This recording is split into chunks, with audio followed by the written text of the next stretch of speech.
Please welcome back to the show, Kevin Smith.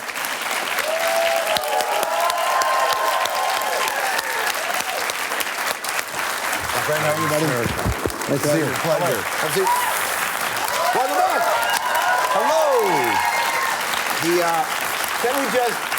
Let's zoom in on this. I love this. You got the Public Enemy button right there. That goes back to my childhood, man. When I was like 87 or 88. I'm going out with Kim Loughran, and Kim Loughran is a huge Amy Grant fan in those days. I had a Christian girlfriend, so I was never getting laid.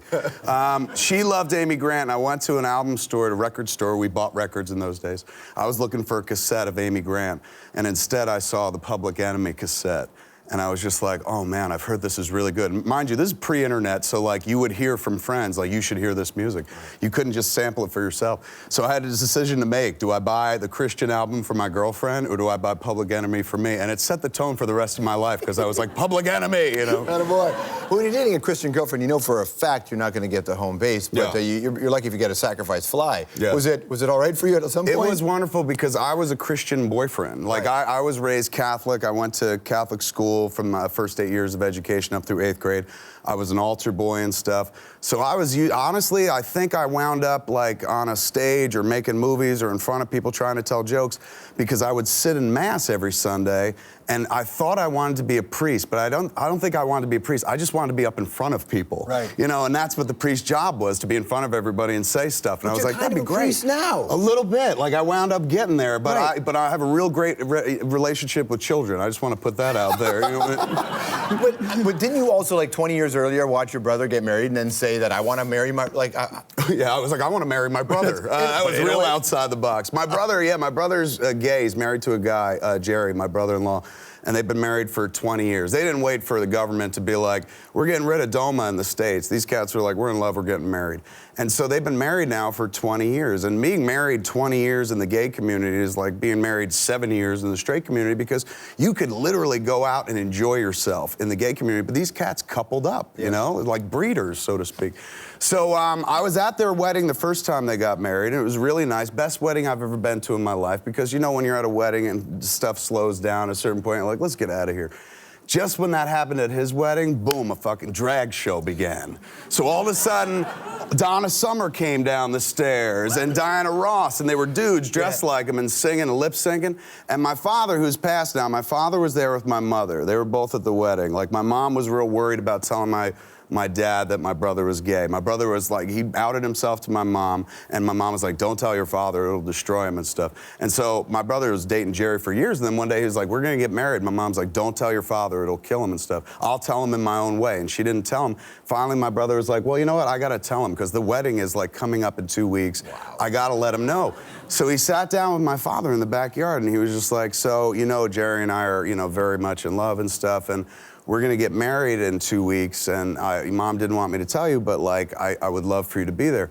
And you know, nobody was there. It was my brother and my father in the backyard, my mom in the kitchen wringing her hands probably. But the way the story goes, my brother tells it, is my father, without missing a beat, was like, oh my God, if you're getting married, of course I want to be there. So there was no like Sturm and Drang about like, you're marrying a dude. He didn't care. So there we are at the wedding. There's my mom and there's my dad, and there's this drag show happening in front of us. And there's my mom sitting, and my mom and dad standing right in front of me, and I was there with my girlfriend. We're behind them. Your Christian girlfriend? No, this was another girlfriend who put out. So anyway, I liked her a lot. So anyway, I'm standing behind my parents, and my parents are watching the drag show. And this is one of those moments in life that crystallized for me where I was like, wow, I'm here on this earth. I belong to these people. They had me. Life is strange.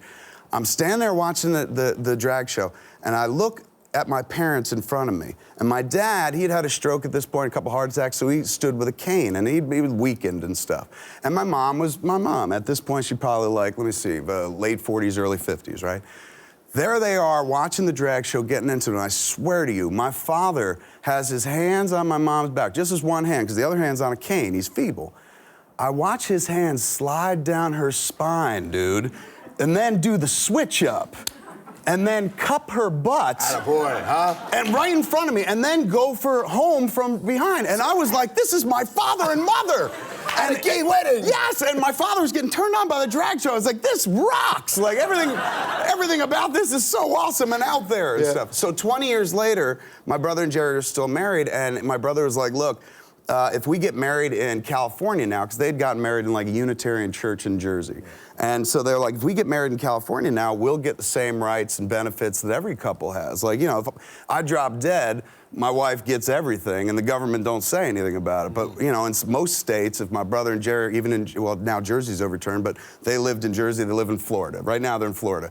If my brother dies, Jerry doesn't get anything, the government takes it all away. And they're like, we don't want to give it to the government, we want to give it to each other.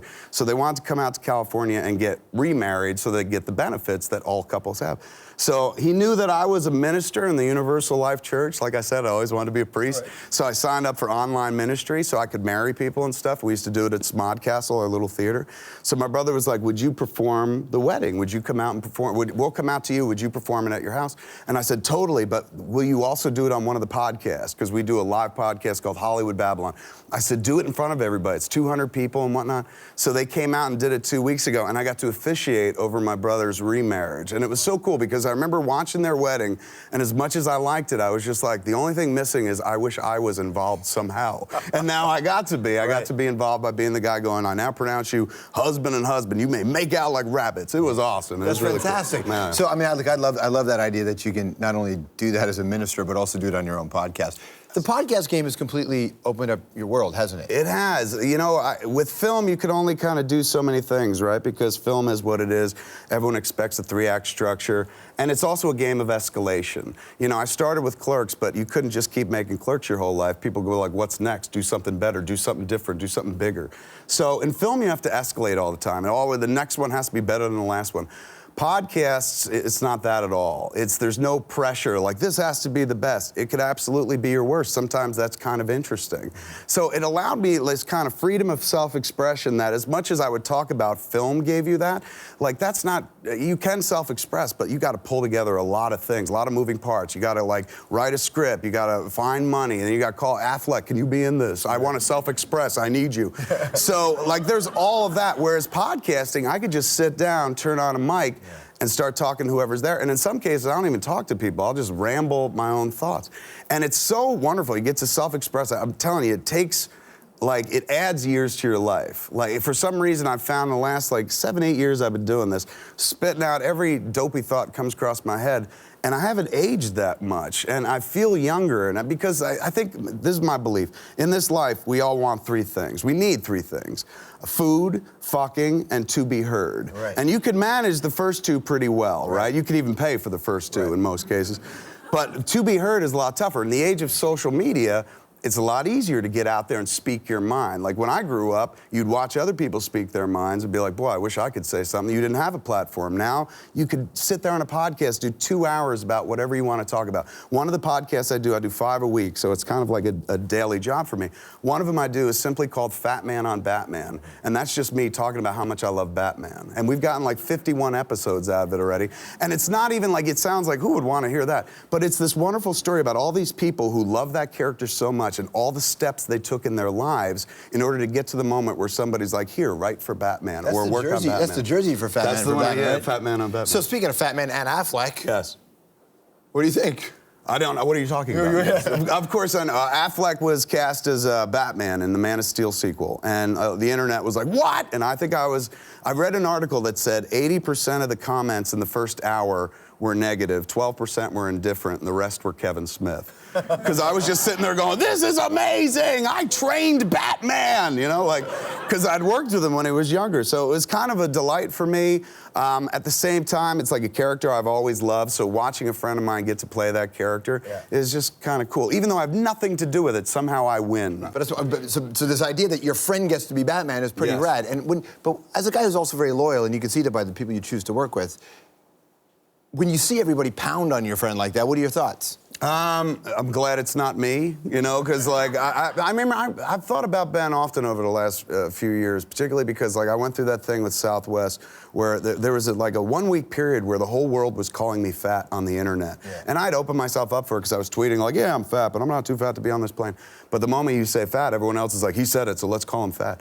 And so I remember that 1 week. Prior to that, I'd often said like there were times where after Jersey Girl and Gigli, like people were kicking Affleck and like he was the butt of a lot of jokes and stuff. And I remember going like, how does somebody live with that every day? And then I got to feel what it was like for that 1 week with the Southwest thing, and it was horrible. It was horrible. Like you think about in this business, you always want people to be writing about you because that means you're relevant. But when people are writing about that thing about you that is the most painful, like that was the chink in my armor. That was the thing that my Achilles heel. Like if they find out I'm fat, I'm ruined. And meanwhile, like everybody knew, but in my head, they didn't know because when Fame kicked off or when Clerks got picked up and people were like, hey, you're that guy, you stop being like, you're that fat guy. They go, hey, big guy. Hey, you're the big guy. Hey, big guy. And so big guy is not bad at all. You go, I am a big guy. But then when big guy, what that really means is a very polite way of saying, hey, you're a fat guy. So when that happened, when people were going, you're fat, it was tough to take. It was that was like my weakness. And I was like, oh, they all know. And after a week, I felt like this is what Ben felt like through all that time where people were kicking him about Gigli and even Jersey Girl and stuff. Did he tweet about you saying, no, he's just big boned? Never jumped to my defense. Yeah. If anything, he might have sent me an email going, now it's your turn. But he didn't do that at all. So it was weird to go through it. And then at the end of the week, what's his name? The golfer, Tiger Woods. Yeah. He came out and he was like, I cheated on my wife. And everybody forgot I was fat again. It was awesome. They were like, he's a cheater. I was like, yeah, look at the cheater guy. But it's an interesting conversation that sparks the idea of what your show Spoilers, because the current state of criticism today in conversation exists in the comments world. Yes. Most of it's anonymous, unless it's Facebook, but then it's just like bang, bang, bang, bang, bang. And there's no discussion, it's just comments. But isn't that the way it should be? Like, everyone should be able to weigh in on a movie exactly how they feel. And, you know, some people have been like, but you went against critics and stuff. I didn't go against critics. I just said, look, pay to see the movie, then say what you want. It felt weird to me that I had to give up a movie free to somebody just to have them crap on it and stuff. Like, if I want that, I'll show it to my mother. Like, I don't need to. So for me, I was like, look, if everyone pays, then everyone's entitled to their opinion. And so I sat around bitching about film criticism for a while, and then one day I was like, I'm just being the internet, dude. Like, it's one thing to be like, I see a problem, and not try to fix it. Anybody could point out a problem, but be change, right? So I was like, all right, well, what do you want to do differently? And I was like, well, I'm in the position where I could be like, let's put together a show and show them what it could be instead, and that's kind of what Spoilers is. It's me kind of going, rather than bitching or vetching, it's me going, this is what I would rather do. Right. And that's what you should do in life, not complain and say, these people shouldn't be doing that, these people shouldn't be doing this. Just do what you want to do and live as the example and be that change for people. That's like this podcast, SModcast I do. We did an episode, this was 6 months ago, episode 259 of SModcast. And this is just me and my friend Scott Mosier sitting around talking to each other. No different than what everyone does when they go out to eat with friends or go out to drink. It's just sitting around and BSing. We start telling the story of this thing we found on the internet, the little meme, a little story that came out of the UK, where there was this guy who was like, I will let you live in my house free of charge as long as you dress like a walrus once a day. I've been making a walrus suit, looks very realistic. I want you in the suit, never use your human voice, only use walrus sounds. I'll throw you fish and crabs once a day, and you get to live here for free. So I love the story. I was like, this is nuts. Turned out to be a hoax, but I was like, this is crazy. So we spent the whole episode talking about this weird story, and then we started building this fake horror movie. Me and my friend Scott, I was like, this is not, I said, this is a horror movie, dude. You show up to this guy's house to get in the walrus suit, he's gonna sew you in for life. You are a walrus. And we start making up that movie, and you can hear it. If you listen to SModcast 259, you can hear a story, you can hear a movie being born, because I talked myself into it. I'm like, I don't know, man, this is as dumb as The Purge. And The Purge made money and went out there and did business. Why can't this exist as a movie? Now it's a real movie for you. We did. I sat down, instead of thinking about it, I said in the podcast, I said, hey man, if you're on Twitter, if you like this idea, hashtag walrus yes. If you think it's stupid, just hashtag walrus no. And by the end of 2 days, there was one walrus no and a bunch of walrus yes, which is very encouraging. Made me want to, like, maybe I'll take this further. But the thing about the internet is they're like your friend at a party when you're drunk. And you're like, I'm gonna take it out. And your friends are like, do it, take it out. He's taking it out, you know. So it's kind of like that when you're like, I'm gonna make a movie about a guy who turns another guy into a walrus. The internet is like, do it, I dare you. And it was just enough for me where I was like, all right, maybe I will. And I wrote it. And so I wasn't tied to it. It was like, if I don't do this, I'm gonna die. It was more this thing of like, let me see how far I can push this whimsy toward reality, if it's even possible. And that was less than 6 months ago. We just announced yesterday that A24, a distribution company in the States, bought the movie. We went out and shot the movie in North Carolina. It's a Canadian horror movie. Yeah, it's shot in the States, but it's set in Manitoba. Isn't that weird? Yeah. I know.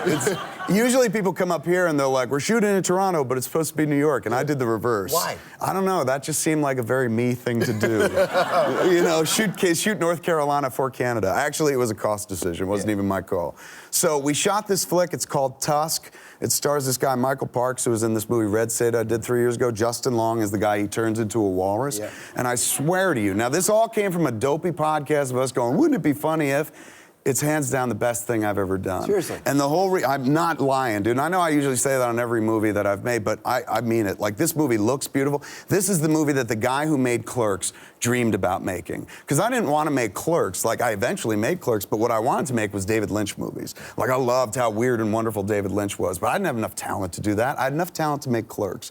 20 years later, I have enough talent to go for the things that I dreamed about when I was a nascent beginner and stuff. And part of the reason is like, all right, up your game, you know, see how far you can push it. But the other reason is, I got a lot of people who listen to me and watch me and pay attention to the stuff I do. You got a captive audience, man. And if you want art in your life, you want more people to experience what you've had. And all I did was try. Like, I had this idea about making a movie set in a convenience store, and I tried it, and it worked. And life's been like blowjobs and donuts ever since, all right? So you want to encourage people to do that, From man. one woman, by the way. Yeah. Not that Christian girlfriend. And so you want to encourage others to do that. You want others to kind of feel that. I'm not saying everyone's got to be a filmmaker. Everyone's got to make TV. Everyone's got to write books. But why not do a little? Like, you know, people get in this mindset of like, we're the audience, they're the filmmakers, and we'll watch and they'll make. Anybody can do this crap. I've spent 20 years trying to tell people, like, pick up a camera. It doesn't take much. Podcast makes it even more of a great equalizer because that requires a cell phone, a laptop. You sit down with your friends, your girlfriend, your boyfriend, your mother. I've sat down with my mother and podcasted, and you just talk. Anybody could do that. That doesn't take talent. But on that podcast, like, there were so many people on Twitter from that episode talking about, it was really interesting to hear you guys building the idea. Like, I didn't know that's how it worked. And that grabbed me because that was me 20 years ago going, how do I get from here to there? And here it was, we laid them out a little bit on a blueprint on the podcast. You heard us creating a story. You heard me going like, yeah, you could do this. How simple it was. It was just demystifying the process a little bit. And you do that as kind of like a clarion call to those out there going, look, hear how simple it is now? Like, we showed you how simple it was once to make like Clerks, a little black and white movie. Pick up a camera, anybody can do this. Now with like this episode of this podcast that turned into this movie Tusk, it's this blueprint for anybody, for the kid, for the 13-year-old, for the 45-year-old, for the 60-year-old mother who's like, I always wanted to make a movie. To just hear how simple it is. Sometimes you just need somebody to be like, it's this simple, dude, and give you 3 steps, and suddenly you're like, that's it? I can take it the rest of the way. Getting started is always the hardest part. And that you got a bunch of people listening to you, and it's nice that they're the audience, and I'm glad they're there to support me, but I want to give it back. You want to support them. You want to be like, as happy as I am, you can do this too. As much as you like watching this shit, making it's even better. Like, go do it. So this Tusk thing has been more about the audience, and oddly enough, and not thinking about my career, my standing, where I stand in the film community, whether I've grown as an artist, I let go all that stuff, and all I thought about was like, I just want to inspire one kid to pick up a camera and be like, if that's how you make a movie, I want to do it too. So is it just in that one episode where that switch happened for you? Yeah, it was weird. After like 6, 7 years of doing podcasts, suddenly I seized on the idea. I was like, we just like basically brainstormed. Like, this is a writer's room. But I remember we just came up with a story. After your Bruce Willis movie, you're sitting there back going, what am I don't know where I am, who I am, what I'm going to make. And you had that real existential crisis. I left, dude. I walked away for 3 years from films, and I was done in my head. I was like, I'm not going to make films anymore. I've done it as much. I'm going to make Clerks 3 and finish up, and that's it. And I'll podcast for the rest of my life and stuff. But I found this thing where from a podcast, as I was trying to get away from movies and trying to run and stay in the world of podcasting, it brought me right back to film. Like suddenly this thing birthed this idea that was less about like, hey, this will be good for my career, or I have to make a movie this year, and more about like, let me show people how simple it is. Because if I could do that and I show you and I show that person or that person, they go off and do it, and then I get to kick back and watch some good movies. Right. I'm just trying to like secure my future and watch good movies, and the way to do that is to show a bunch of people whose voices are different than anything you've ever heard before, not the same thing you see on TV or movies, to show them how simple it is, to show them that their voice is their currency. The thing that you have to say, that special thing, that story you have to tell, nobody else can tell. And you want to encourage people to do that, because that's all I did. People go, oh, you've been very fortunate and what a great career you had. And the only thing is I one day sat there, watched enough movies and TV to be like, why not me? Like, they're doing it. Like, what's the difference? And it just took a little bit of like Slacker, Richard Linklater's film Slacker, demystified the process. So for me, with Tusk and this podcast, with SModcast, the episode that birthed the movie, and the whole process of the movie is just a long way of saying, here are your blueprints. Go, do what I did, because it rocks. All right, so let's reverse engineer. Let me show you this very semi-famous arachnid. Okay. Let's see what you think of this. Here it comes. I don't know what that is. It's coming. It's coming.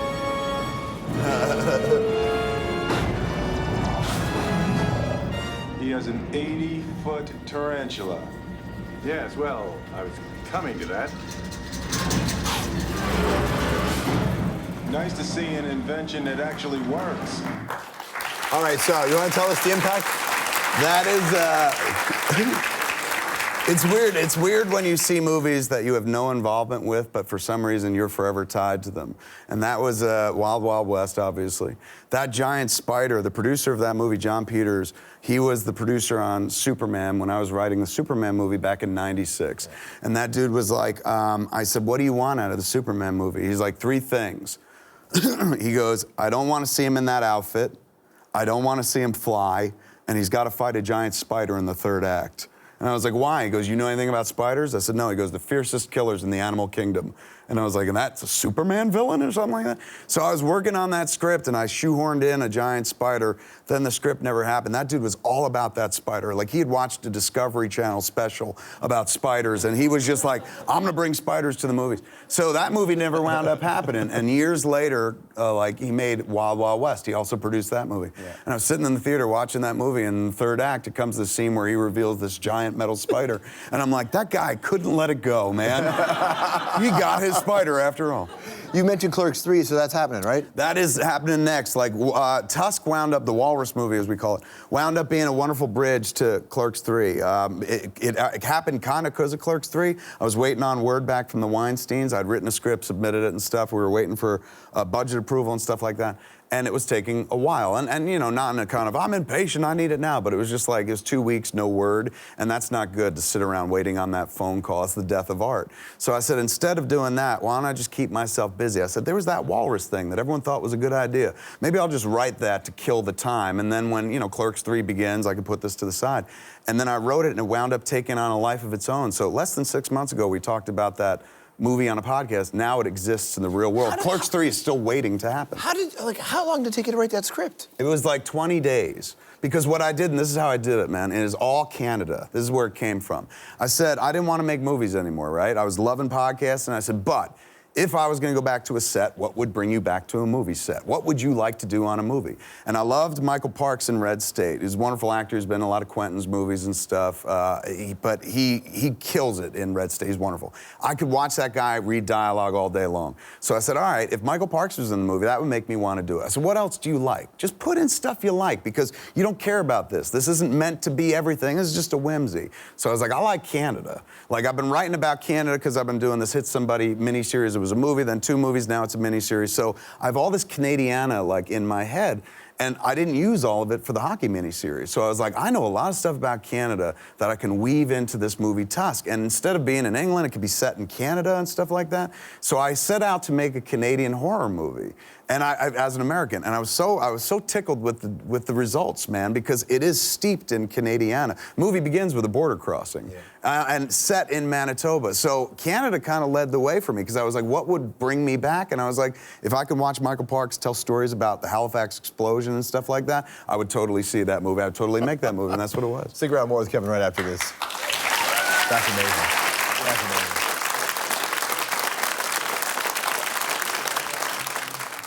amazing. Everyone keeps telling us, they're like, well, when are you moving out to Hollywood? And I lived in LA, man. And there's not much that could drive me back there. Cause I mean, I'll go out there for a week and stuff.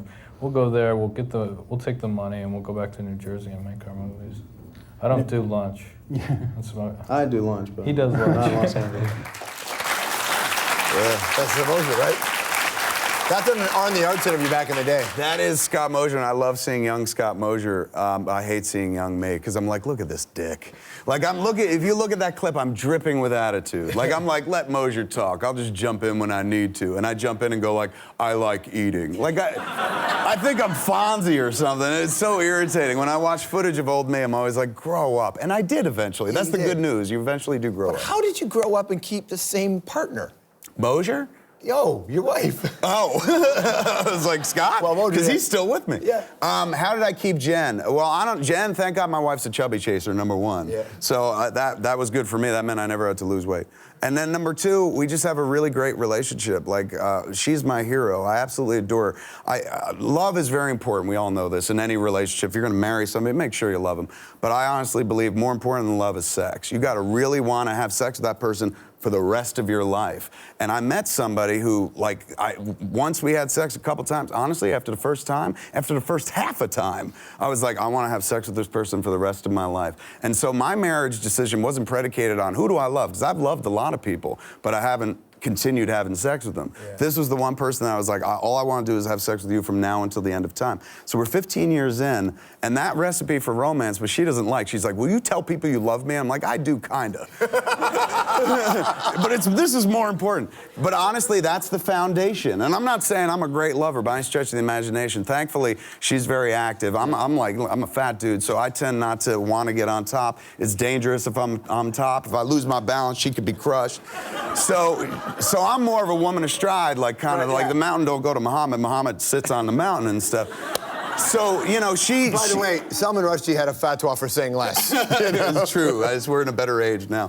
But that's honestly what I think the marriage is made electric by, but we still like having sex with each other. And so much so that, like, in 15 years, or at all the time I've known her, I've never once been like, I wonder what it would be like to have sex with her or him or something like that. Like, I locked in. If it's not broke, don't fix it. And I found something that really works for me, and it's her. Stick around. More with Kevin right after this. All right, here we go. Very quick. Anthropology. Okay. The thing you wrote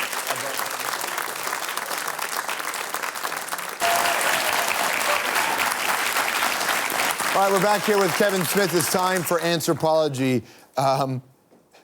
In one word, why do you always wear number 37 on your jersey? It was my lucky number because it's in Clerks. They talk about how many times the one character, the Veronica character, I don't know if you can say it, went down on oral guys. And she says something like 36. And he goes, I'm 36, and she goes, 37. He's like, I'm 37? So it was a big scene in that movie, so 37's always been my lucky That's where you wear that number. All right, so who's your least favorite hockey player of all time? Wow. Nobody ever asks that. I mean, I don't even know how to do that. Like, how do you rank the person that you like the least? I start with a Philadelphia Flyer or a Boston Bruin. That's how I just start. go to a team? Yeah. Oh, man, that's tough to say. Like, honestly, I've always had the utmost respect for anyone who could play the game. It's, to me, a metaphor for life. Like, you know, a lot of people in the States, baseball is their metaphor somehow, but for me, it's always been hockey. We're all goal-oriented. We all face offense and defense. We're always trying to reach our goal and stuff, and there's usually cats or something in the way.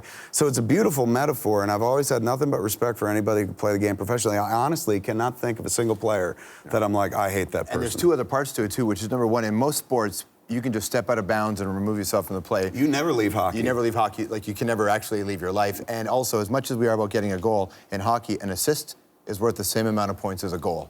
See, and I this last man's that. smart. I love that, That's man. beautiful. I'm going to steal those two and add it to my hockey You thing. should do that. That was good. What's the first fact you ever learned about Canada? First fact I ever learned about Canada was Niagara Falls. When I was a kid, my parents were like, we're going to Niagara Falls in another world.